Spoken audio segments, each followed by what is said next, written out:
It seems Detroit Lions fans may finally get their wish, and that wish being signing Michigan Panthers kicker Jake Bates, who the Detroit Lions are currently hosting for a visit. He is also visiting with other NFL teams, which I will get to in a second. But he has been someone that Lions fans, I mean, we've talked about on our show. He's been a fan favorite. Obviously, he kicks here locally in the UFL, but not just that, he's a damn good player. And he is one of the reasons why the Panthers are where they are. He's actually a big reason. He's got a cannon leg, an absolute cannon. I think he was in the MVP race for a period of time as well, which is unreal for a kicker. And here's the report. Obviously, it was put out by Aaron Wilson, but Booner put this tweet out. The Detroit Lions have requested to host Michigan Panthers kicker Jake Bates on a visit. The Commanders, Packers, and Ravens have also requested a visit. Please don't let him go to the Packers. That is not ideal.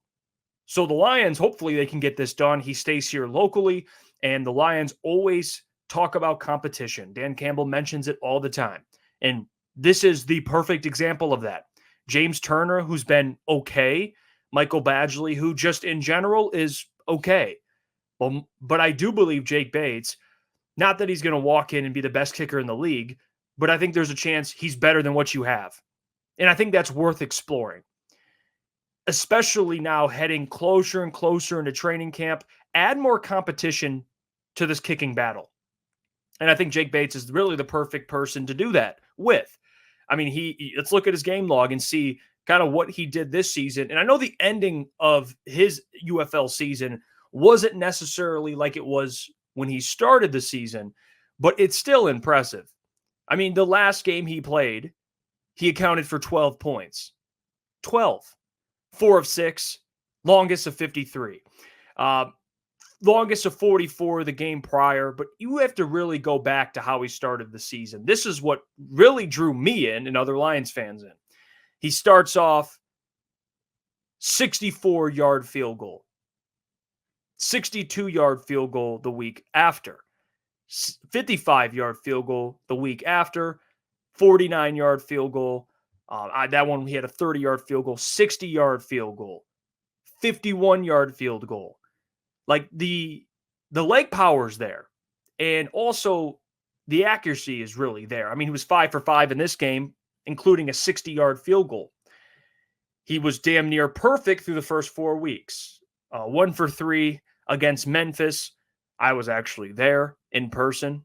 So shout out to the UFL and the Michigan Panthers for allowing me to be there with the fellas. But after that, bounce back 5 for 5, like I mentioned, 3 for 3. And the people will bring up, okay, the 2-game stretch he had here, but you got to look at the season in its total. I mean, he was a damn good kicker, and I do think there will be an adjustment period for anybody kicking in the UFL. Obviously, the crowds are different. When we went to Ford Field to watch the Michigan Panthers, they had about 9,500 in there, which is actually a good amount of people. But the stadium holds 60,000. So, you're going to be kicking in front of a sold-out stadium, a sold-out Ford Field, which that is different. That is different than 9,000. You're talking 6 times what he's used to kicking in front of, which is a lot more people. And that obviously, like, NFL kickers can kick the ball. What really separates a great kicker is pressure, given the circumstances of the game when you're kicking. Obviously, your ability to kick longer. You can kick 60-yard field goals. It's more attractive, especially when most NFL games are decided by 3 or less points. You just need a good kicker. And I think Jake Bates can come in, compete, and probably win that kicking job. And you got to add more competition for Badgley. I just don't think James Turner, although he's shown some flashes, I don't think he's enough. You got to bring in someone a little more proven. And Jake Bates, doing what he did in the UFL and being more of a trending name, at least here locally, is the perfect guy to do so. And that is the big question mark. Besides, you can bring up a couple positions, right? Edge and wide receiver, although it's wide receiver, I don't think is as big of a problem. But kicker is still a question mark. I get Badgley's he's consistent, but there's times where Dan Campbell doesn't even trust him. And I've went through the stats before in terms of teams that have made playoff runs, and I did it this last playoff bracket and kind of I looked at the last 4 teams, and you had the 49ers and Lions, Jake Moody. Get those two mixed up. Jake Moody and Michael Badgley on the NFC side. And then you go to the AFC side, and you have Justin Tucker and Harrison Buckner. One of those things are not like the other. And that's Michael Badgley compared to Jake Moody, Harrison Buckner, and Justin Tucker. You need a good kicker. Not saying it's everything, but it helps. And the Lions just don't have that right now. They have an okay kicker.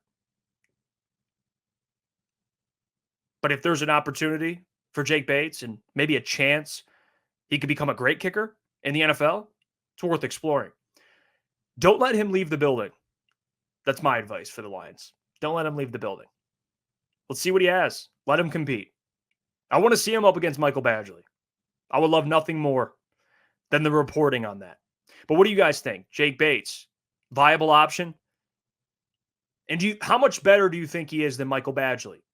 And to my point about the last 4 teams in this past playoff and how important a kicker is. Where are you guys on that? Comment down below. I'll read as many as I can. And don't forget to subscribe. We just passed 7,500 subscribers. Thanks to you guys. And we're trying to get to 8,000. Until next time, I'll catch you.